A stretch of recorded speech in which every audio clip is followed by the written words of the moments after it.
अश्वरूढे रक्तवर्णे स्मित सौम्य सुमुखाम्बुजे राजस्त्री सर्वजन्तूनां वशीकरण नायिके वशीकरण कार्यार्थ पुरा देवी निर्मितं तस्माद् वश्यवाराहि सर्वान् मे वश्मानय यथा राजा महाज्ञानं वस्त्रं धान्यं महावसु मां ददाति वाराहि यथा त्वं वश्मानय अन्तर्बहिश्च मनसि व्यापारेषु शुभाशु च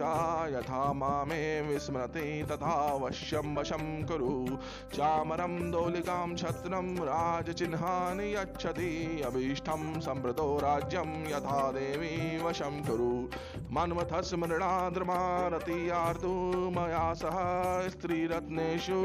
महत्प्रेम तथा जने कामदे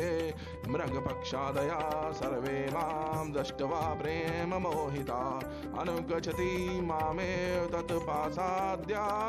कुरु वशीकरण कार्यार्थ यत्र यत्र प्रयुज्यति समोहनाद् वृद्धित्वात्कारे तत्र कर्षये वश्यमस्तिति चैवार्थ वश्यः कार्येषु दृश्यते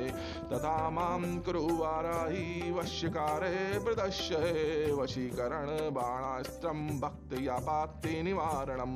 तस्मात् वश्यवाराहि जगत् सर्ववशं कुरु वश्यस्त्रोतमिदं देव्या त्रिसन्दं या पठेन नर अविष्टं प्राणपुयाद भक्तोरमां राजयदापि वा इति अर्थ अथर्वशिखायां वश्यवाराहि स्तोत्रं सम्पूर्णम्।